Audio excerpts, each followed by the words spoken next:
마가복음 10장 말씀을 배경으로 잘못된 믿음이 어떤 믿음인가를 생각해 보게 됐습니다. 우리가 살면서 아줌마와 아가씨의 차이가 있어요. 아줌마와 아가씨 차이. 첫 번째가 뭐냐면 파마할 때 차이가 있다고 합니다. 파마할 때.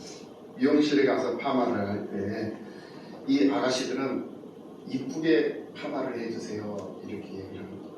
그런데 아줌마는 길고 오래가게 해주세요 이렇게 얘기를 한다고 합니다. 그게 이제 아줌마와 아가씨 차이라고 합니다. 그리고 버스 안에서 자리에 앉을 때, 빈자리에 앉을 때 아가씨는 주변을 이렇게 살피면서 자리에 앉는다고 합니다. 그런데 아줌마는 가방부터 던져놓는 거예요. 자리에다가 가방부터 던져놓고 그리고는 가서 앉는다고 합니다. 그리고 목욕탕에서 이렇게 행동하는 모습을 보면 아가씨들은 몸에다가 이 수건을 두른다고 합니다. 그런데 아줌마는 머리에다가 수건을 두른다. 이런 차이들이 있다고 해요. 아줌마인지 아가씨인지 하는 행동을 보면 그 사람을 알 수 있다는. 또 신자와 불신자의 차이도 행동하는 그 행동에 따라서 또 이렇게 차이가 있다고 합니다. 신자는 부지런하다고 합니다.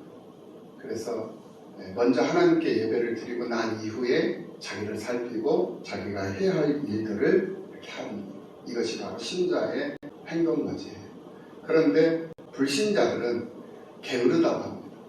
그래서 자기 일 우선이고 자기가 하고 싶은 대로 그냥 하고 그냥 신자와 불신자의 주의를 보내는 그런 행동거지 모습이었습니다. 그러니까 오늘 우리들도 그래요. 내가 과연 하나님의 사람인가? 내가 신자인가 불신자인가? 내가 성도인가? 그렇지 못한가? 이 차이가 뭐냐?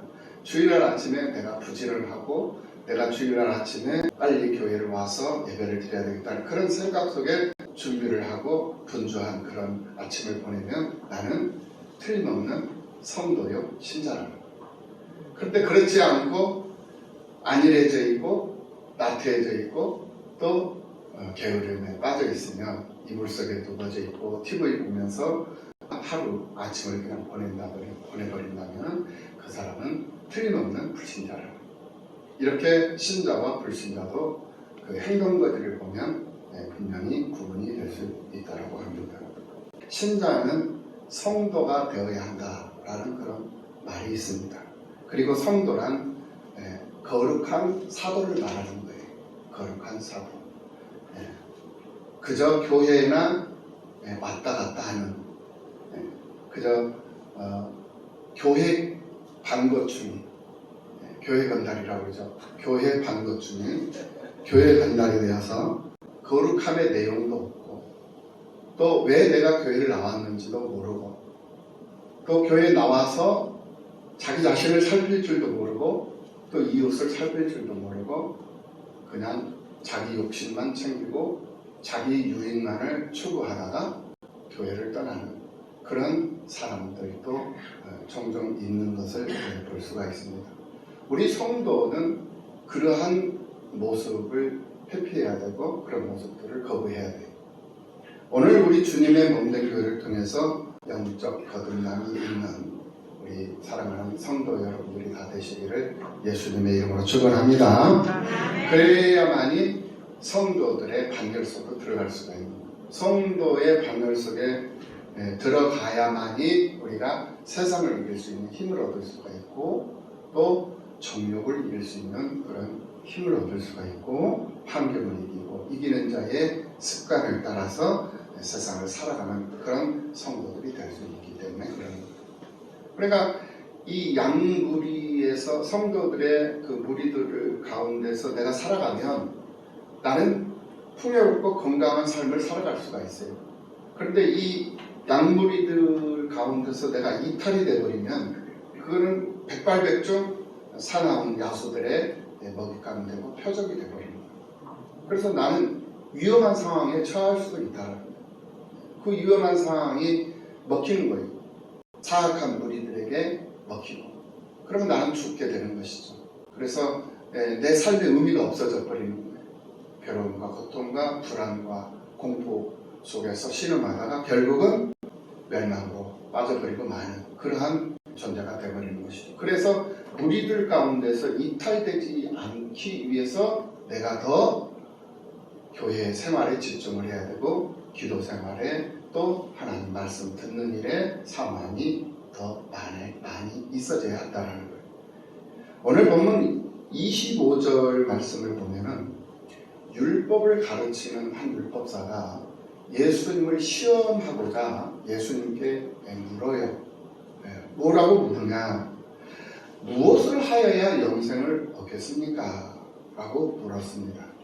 그때 예수님은 내 마음을 다하고 내 목숨을 다하고 내 힘을 다하고 뜻을 다하여 주 너의 하나님을 사랑하라. 그것이 내가 영생하는 길이고 내가 사는 길이다 라고 분명한 대답을 해주고 있는 것을 볼 수가 있습니다. 그렇습니다. 우리가 세상을 살기 위해서는 마음을 다해야 돼요. 무슨 일을 하든지 간에 마음을 다해야지, 마음을 다하지 않는 곳에는 하나님의 역사심이 없어요. 그리고 마음만 다해서는 안 돼요. 마음을 다했으면 오늘 말씀하신 말씀 27절에서 말씀하신 그 말씀대로 목숨을 다해요. 마음만 다하면 안 된다. 마음을 다하되 내 목숨까지도 내놓으라는 거예요. 목숨까지. 그리하면 살리라고 해요.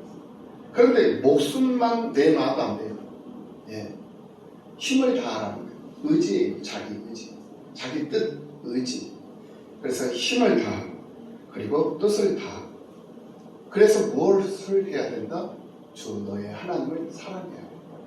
이거예요. 이것이 우리가 사는 길이다 라고 예수님께서 말씀을 하고 있는 거예요. 야, 너 율법을 가르치는 율법 교사지 않느냐? 그럼 율법에서 뭐라고 얘기를 하든 이렇게 물었지 않습니까? 그러니까 내 율법에서는 내 마음을 다하고 목숨을 다하고 또 힘을 다하고 뜻을 다하여 주 너의 하나님을 사랑하라 하셨습니다. 그래, 그렇게 하더라 라고 지금 예수님께서 율법 그 교사에게 지금 가르쳐주고 있는 거예요. 그리고 내 이웃을 내 자신처럼 내 몸처럼 사랑하라 라고 말씀을 하고 있는 것을 볼 수가 있습니다. 여기서 우리가 생각해 볼 것이 있어요. 많은 사람들이 이웃 하면은 이웃이 누구냐라고 하면은 주변에 있는 이 많은 세상 사람들이 이웃인 것처럼 착각을 해요. 물론 그들도 광범위한 범위, 포괄적 범위 안에서는 이웃이 됩니다. 그런데 오늘 이 본문에서 말씀하시고자 하시는 이 이웃은 다른 데 있잖아요. 우리의 참 이웃, 진정한 이웃이 누구냐? 그 이웃은 바로 주 대신 우리 구주 예수 그리스도 한 분뿐이다라는 거죠. 그분만이 우리의 진정한 이웃이다라는 사실을 오늘 이 본문 비유를 통해서 우리들에게 말씀해주고 있는 것을 볼 수가 있어요. 그러니까 멀리 먼 곳에서 찾으려고 하지 말고 가까운 곳에서 찾으라는 거예요. 지금도 나와 가장 밀접한 상태에서 나와 함께 하시고 내 안에서 내주하시며 또 외주하시고 또 임재해 계시는 이 공간 가운데 임재해 계시는 그 주님이 가장 가까운 이웃이다라는 거예요.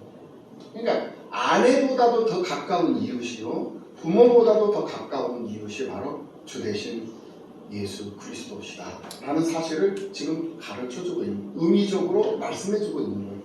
그리고 난 다음에 또 이웃이 있죠.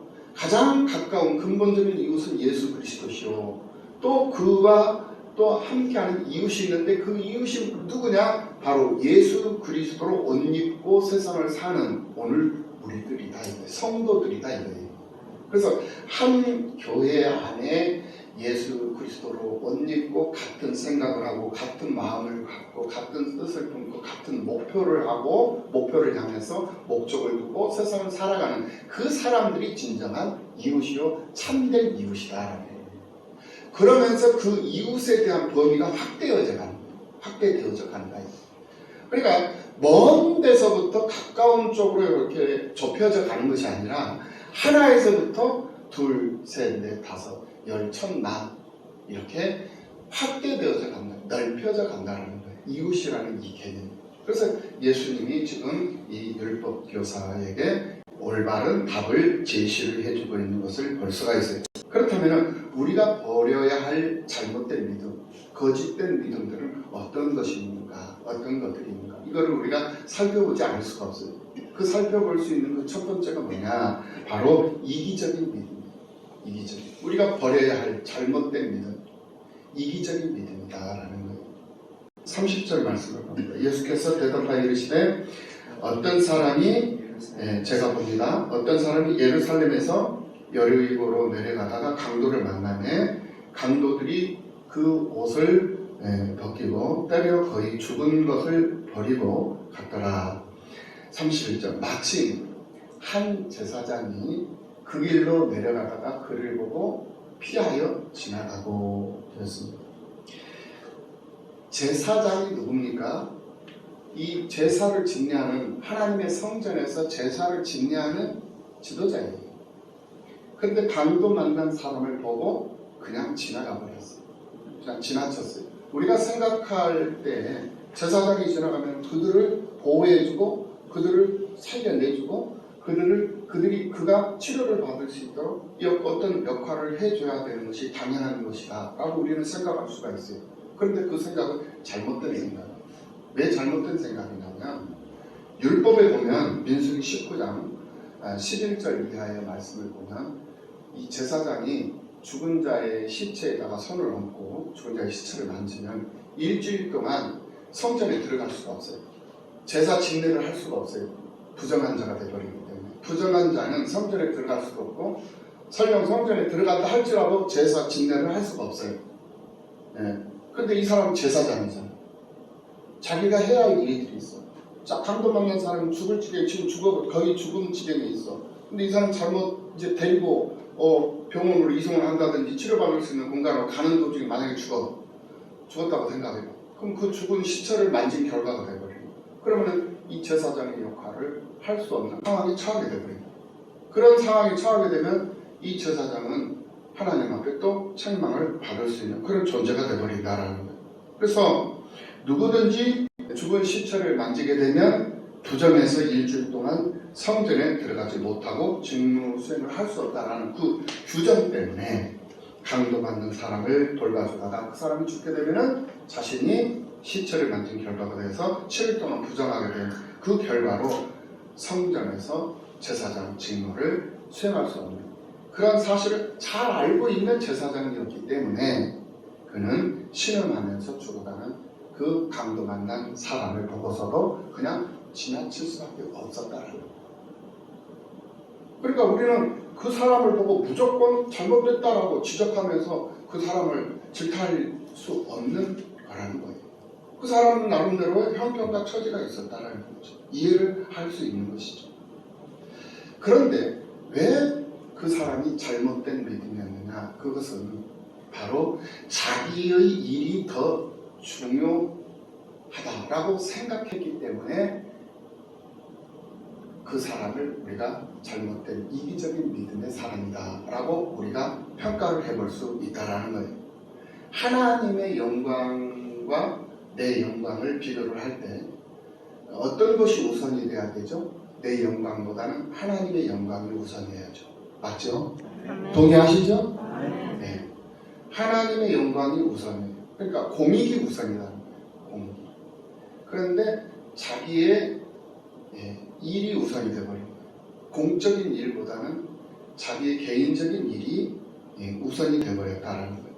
그래서 주변에 죽어가는 자들을 보고도 그들의 신앙을 바로 세워주고 또 그들을 살려내는 일에 쓰임을 받는 것이 더 우선이어야 되는데 자기 자신만의 직책 수행을 위해서 자기의 본연의 임무를 수행하기 위한 그러한 모습으로 그냥 지나쳐 버렸다라는 것. 그것이 바로 이기적인 믿음의 결과에서 나오는 모습이었다라는 것입니다.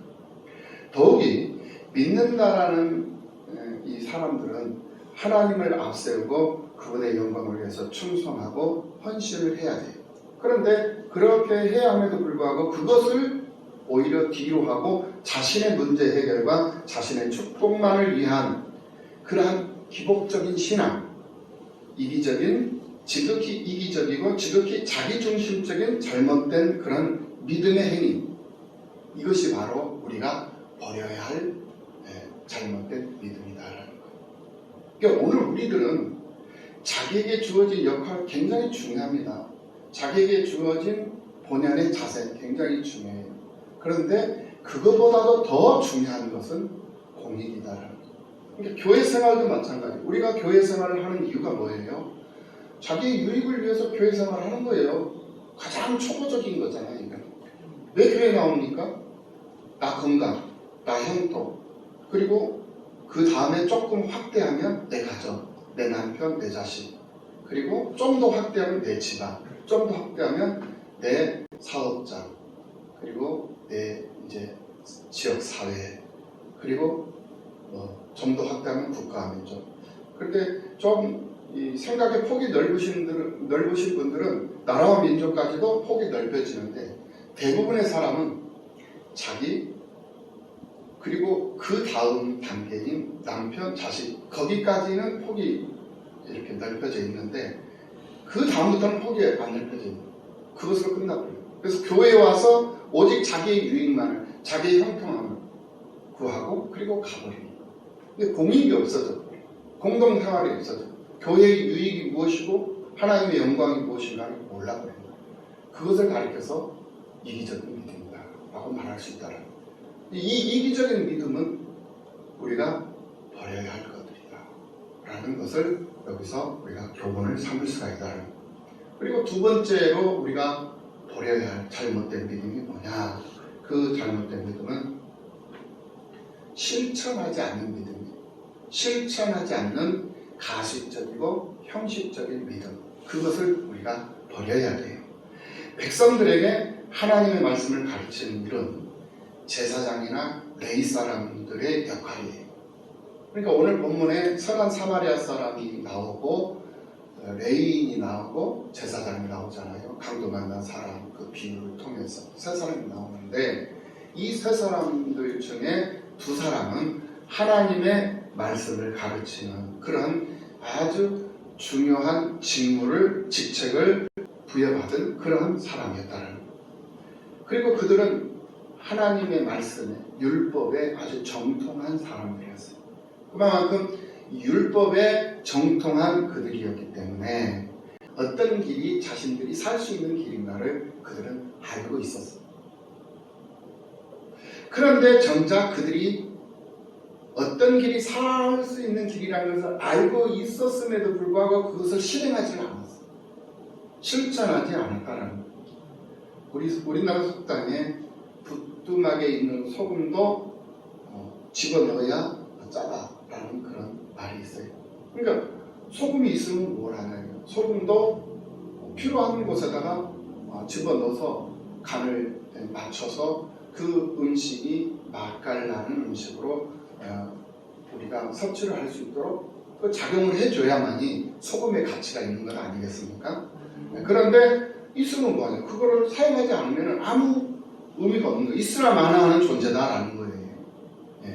아무리 쉬운 일이나 좋은 기회가 있어도 행동으로 옮겨지지 않는다면 어떤 결과는 결코 이루어지지 않는다라는 거예요.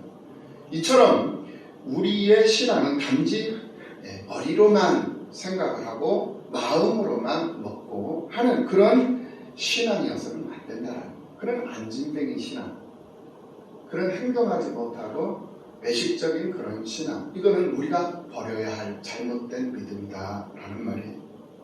이처럼 우리의 신앙은 단지 머리로만 생각하는 그런 신앙이 되어서는 안 된다라는 거예요. 우리가 잘 알고 있잖아요. 여러분들 주일 성수하면 축복 받아요, 안 받아요? 주일 성수하면 축복 받습니까, 안 받습니까? 복 받죠? 별로 마음에 안 들어요. 주일 성수하면 복 받아요, 안 받아요? 받아요. 받죠. 그럼 그걸 알고 있잖아요. 나 알고 있는데 주일 성수 해, 안 해? 해, 안 해? 안 하잖아. 그럼 그 사람 뭐예요? 잘못된 믿음, 행동하지 않는 믿음, 실천하지 않는 믿음. 가식적인 믿음, 또 버려야 할 믿음, 외식적인 믿음의 사람이다. 자, 어찌 주일 성소만 그렇습니까? 11조 생활도 맞잖아요. 여러분 11조 생활하면 물질의 축복 받아야 안 받아요? 받아요. 그리고 자신이 없는 거예요. 확실하게 얘기해봐. 아는 만큼만 얘기해봐. 11조 생활 잘하면 하나님 앞에 물질의 축복 받습니까? 안 받습니까? 받아요. 그런데 알고 있잖아. 지금 여러분들 알았잖아. 알고 있잖아요. 11조 생활 잘하면 모든 사람들이 다 간증하면서 살고 그것을 실질적으로 지금 현재 증명해 보이잖아요. 생활 속에서 보여주고 있어요.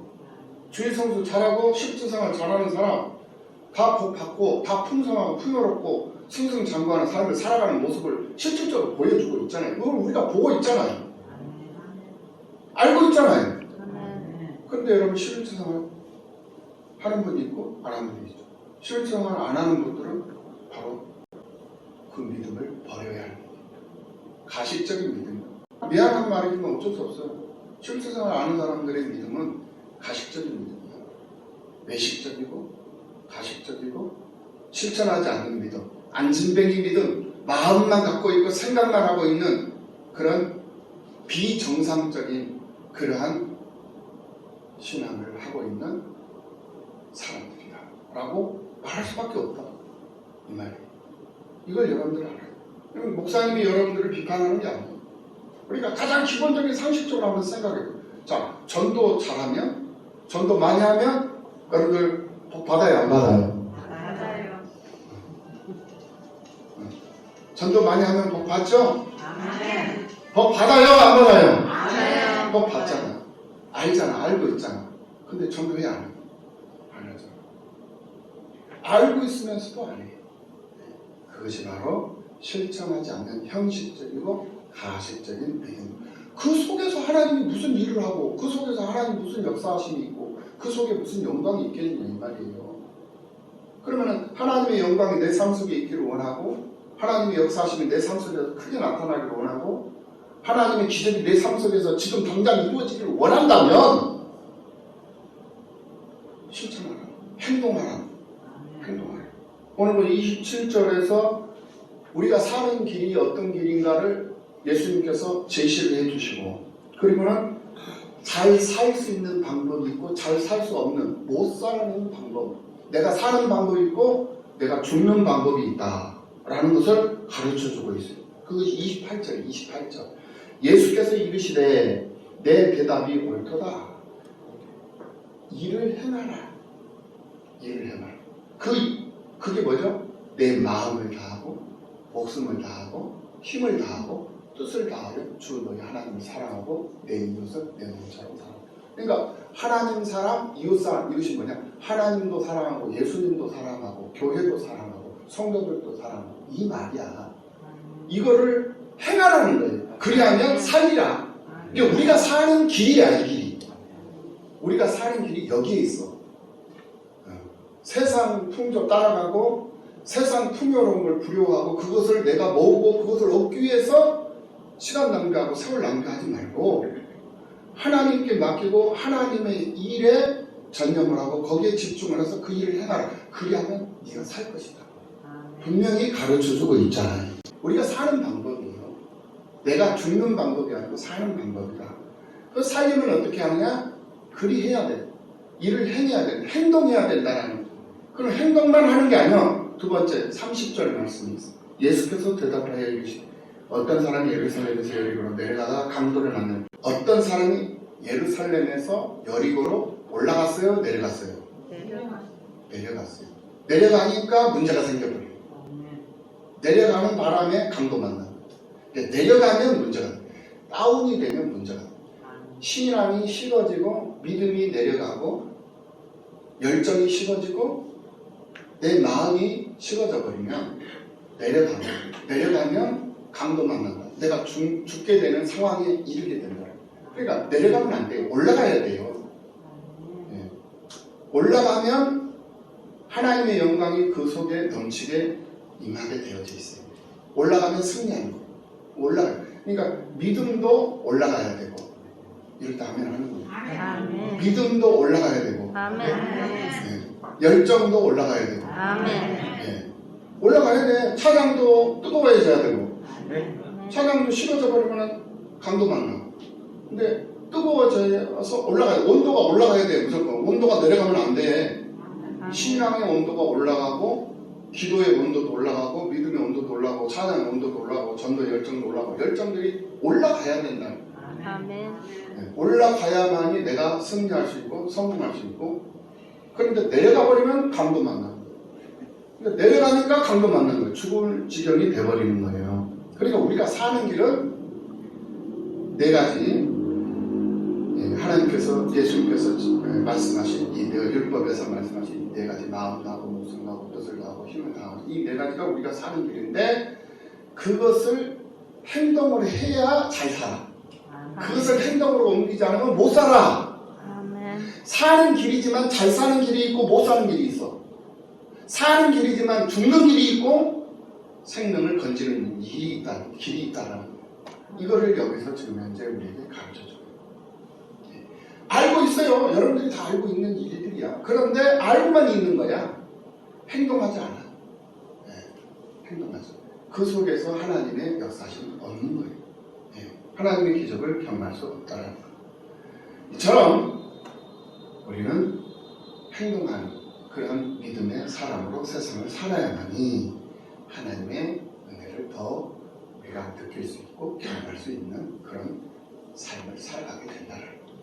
마지막으로 우리의 믿음은 도피하는 믿음이 되어서는 안 돼요. 도피해서는 안 돼요. 피해서는 안 돼요. 오늘 보면 31절, 32절의 말씀을 봅니다.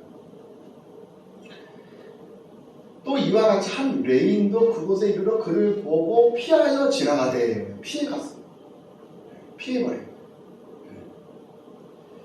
제사장도 강도 만난 사람을 피해서 지나갔고 레위 사람도 강도 만난 사람을 피해서 지나갔어.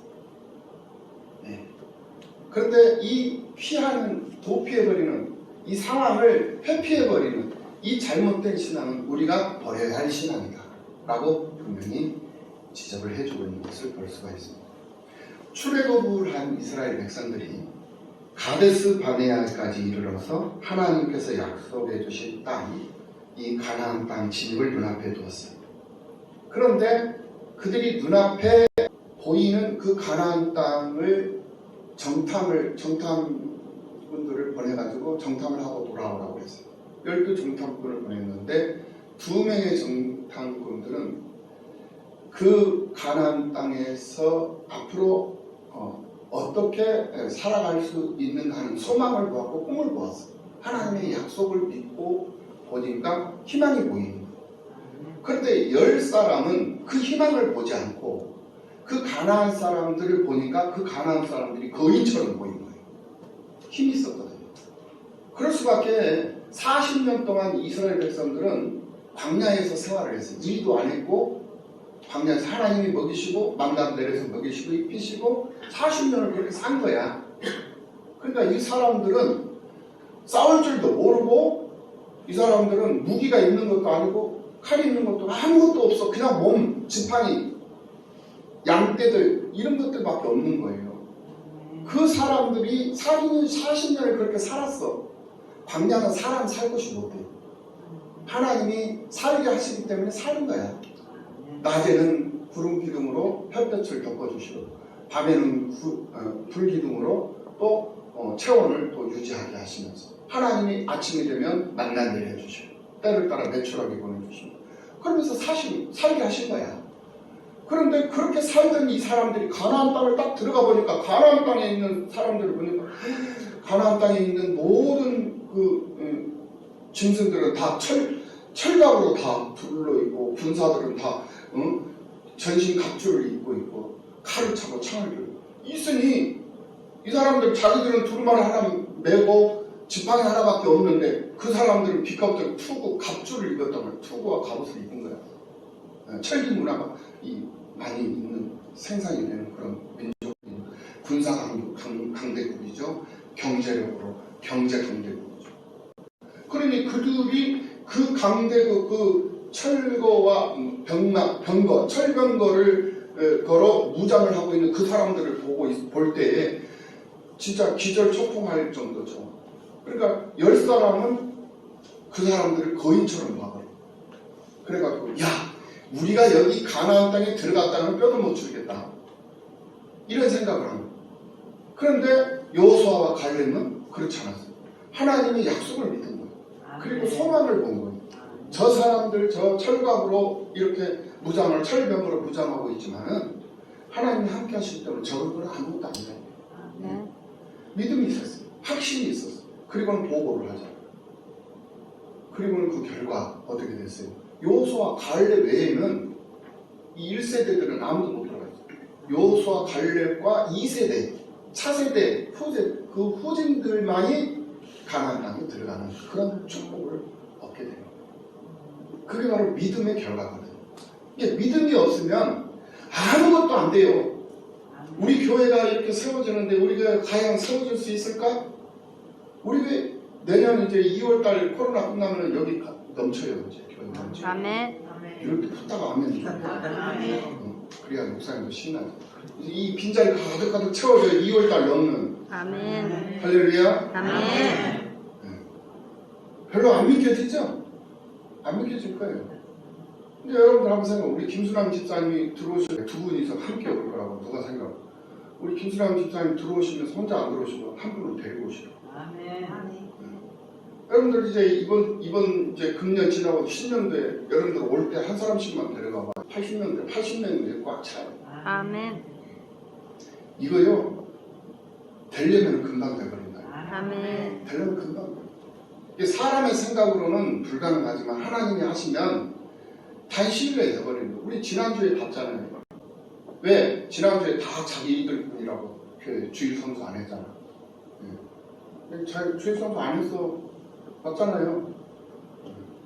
그러니까 머리로는 알고 있는데 복 받을 짓을 못한 거야. 그러니까 복을 못 받는 거야. 그래가지고 지금 한 주일이 지났죠. 그런데 그 주일날 교회가 텅텅 빌 줄 알았어. 우리 생각이죠. 그런데 여러분 사진을 봤잖아요. 밴드도 안 보더라고. 밴드 본 사람들만 몇 사람 보고 나머지 보지도 않아요. 엄지척 하나 해주는데 그렇게도 힘들어. 한 번도 엄지척을 안 한 사람 많아. 스스로. 우리 김수남 집사님도 밴드 자주 보시더만 요즘에 아예 안 봐버려요. 안 봐버려요. 그냥 바쁘시겠습니다. 아무리 바빠도 교회가 좀 관심도 좀 두고 밴드도 좀 살펴보면서 교회가 지금 이렇구나.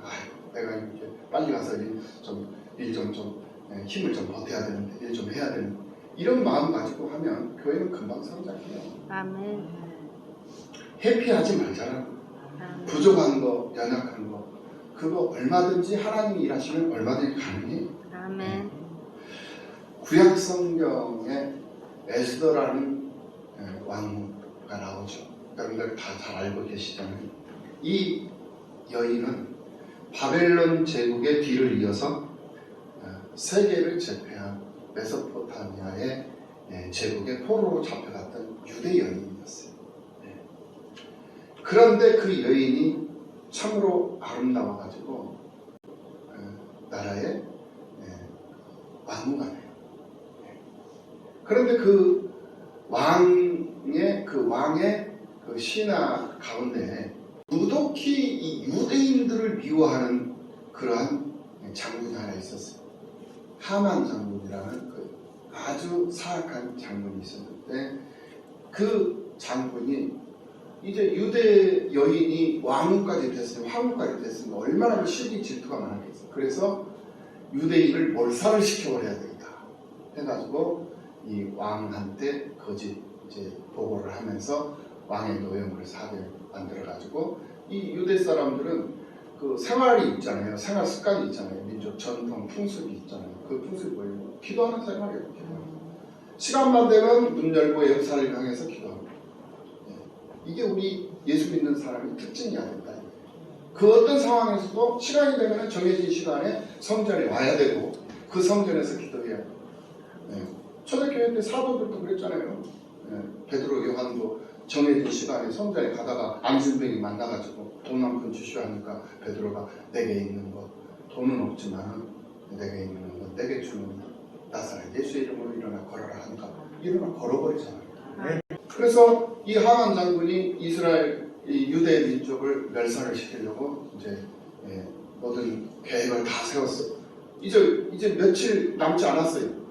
그런 상황을 보고는 이게 우리 민족이 다 죽겠다라는 생각을 하고 이 에스더 왕의 삼촌이 모르드게라는 이 삼촌이 이 에스더를 찾아가요. 그리고 에스더를 불러, 야 조카야, 이제 내일 모레면 우리 민족이 몰살을 당하게 생겼는데 안 되겠다. 네가 왕후지 않느냐, 황후지 않느냐. 그러니까 황제에게 찾아가서 좀 설명을 좀 해서 우리 민족을 좀 구해내라. 이렇게 얘기를 한 거예요. 그러니까 에스더가 황제가 부르지 않는데 이 황후라도 찾아갈 수가 없는 거예요. 왕이 불러야만이 가는 거예요. 근데 부르지 않았는데 만약에 갔다, 그러면 이거는 죽이면 처형감이에요, 완전히. 그러니까 이 상황 속에서 이 에스더 황후는 고민하지 않을 수가 없어요. 왕이 부르지 않았는데 내가 왕 앞에 가면 이게 죽을 상황이 올 수도 있는데 이거 어떻게 해야 되나 고민하는 거예요. 그리고는 처음에는 왕 앞에 나가고 쉽지 않았어요. 주저했어요. 그래가지고는 도피하고 싶어요. 피하고 싶었던 거예요. 회피하고 싶었던 거예요. 그런데 왕이 에스더 황후를 부르지 않은 지가 30일이 지났어요. 한 달이 돼버린 거예요. 한 달. 얼마나 오래됐어요. 그러니까 그 황제에게는 에스더 왕후만 있는 게 아니잖아요. 얼마나 많은 군들이 있겠어요. 그 여인들이 있다 보니까 이 황제는 에스더를 까마득히 잊고 있었던 것이죠. 그런 상황이다 보니까 변명할 수밖에 없었고 회피하고 싶은 마음밖에 없었던 거예요. 그때 이 삼촌 모르드게가 에스더에게 외쳐요. 뭐라고 외쳤냐? 네가 지금 이때를 위해서 황후가 되었는데 너 하나 살려고 왕에게 네가 나가지 않는다면 우리 민족은 다른 방법으로 구원을 받겠지만 너는 아니다 라고 얘기를 해버려요. 이게 삼촌의 그 믿음이에요. 그때 에스더는 그 자리에서 해결을 합니다. 그 자리에서 드려져요. 그리고 하나님 앞에 고백을 합니다. 뭐라고 고백을 합니까? 죽으면 죽으리라. 내 민족을 위해서 내가 만약에 죽는다면 나는 죽겠나이다 하고 고백을 해요. 그리고는 왕에게 나갑니다. 그리고는 민족을 구원해내요. 이게 에스더의 신앙이지 않습니까? 오늘 우리들도 마찬가지예요. 어려운 상황이 지금 현재 코로나로 2년이라는 세월이 흐르면서 어렵지 않은 사람들이 없어요. 소상공인들부터 시작해가지고 자영업자들, 특별히 이런 사람들이 얼마나 어렵습니까? 보상도 제대로 못 받으면서 어렵거든요. 그런 상황이 교회들, 그 중에 이제는 드러나지 않은 교회, 큰 교회들, 작은 교회들이 다 지금 어려운 상황에 처해 있어요. 왜냐? 방역수칙 이렇게 딱 정해놓고는 예배를 못 드리게 만들어버리니까 교회들이 교회를 못 나와. 중직자들 외에는 교회를 안 나왔잖아요. 거의 2년 가까이. 그러다 보니까 이제는 그것이 습관이 돼버린 거예요. 생활이 돼버렸어요. 그래서 교회 나오는 것이 오히려 이상이 돼요. 그런 상황이 돼버린 거예요. 그러다 보니까 교회 재정적인 어려움이 오는 거예요. 그래서 교회들이 지금 무너져요. 한두 개만. 지금 몇만 개 교회들이 다 문을 닫고 지금. 근데 소상공인들은 그래도 몇백만 원씩이라도 조금씩이라도 보상을 받잖아요. 지원금을 받잖아요. 근데 교회는 지원금 자체가 없어요. 그러니까 목사님들이 이제 건물 청소부로 이제 취업을 하고, 목사님들이 영화관 같은 데 청소를 하고, 목사님들이 택시 운전을 하고, 이런 상황들이 오는 거예요, 지금. 그러니까 목회에 집중을 못 하는 거예요. 이런 어려움들. 여러분들은 얼마나 축복된 성도들이냐고. 이렇게 잘생기고, 이렇게 멋진 함께 신학자. 목사님이 만약 목회에 집중 못하고 설교에 집중 못하고 설교 하는데도 그냥 버벅거리고 이만했다 저만했다 뭔 소리인지도 모르고 이렇게 하고 그냥 끝나버리고 그럼 몇 번은 괜찮겠죠. 근데 그게 얼마나 과연 지속된 그런 신앙으로 연결을 시켜줄 수 있겠어요. 못하는 것도 안 되는 거예요. 이것이 여러분들에게는 축복이라는 사실을 알고 교회의 중직자로서 성도된 자로서 부족함이 없는 여러분들이 되시기를 예수님의 이름으로 축원합니다. 그래서 피하는 신앙, 도피하는 그런 신앙 잘못되지만 우리가 버려야 할 신앙이다. 세 가지였습니다. 첫째는 이기적인 믿음 버려야 된다. 두 번째는 실천하지 않는 형식적인 가식적인 그런 믿음 버려야 한다. 세 번째는 도피한, 회피한 믿음 버려야 할 믿음들이다. 다시 한번 여러분들 되새김질하시고 이제 다음 주일이면 추수감사절이에요. 하나님 앞에 정말 멋진 마음으로 멋진 믿음으로 감사하는 일에 참여하시고 감사하시고 한 해를 살아오는 그런 삶의 여정들을 되돌아보면서 감사할 건 감사하고 반성할 건 반성하고 회개할 건 회개하고 돌이킬 건 돌이키고 그래서 새로운 새해를 맞이할 수 있는 여러분들이 다 되시기를 예수님의 이름으로 축원합니다. 기도하시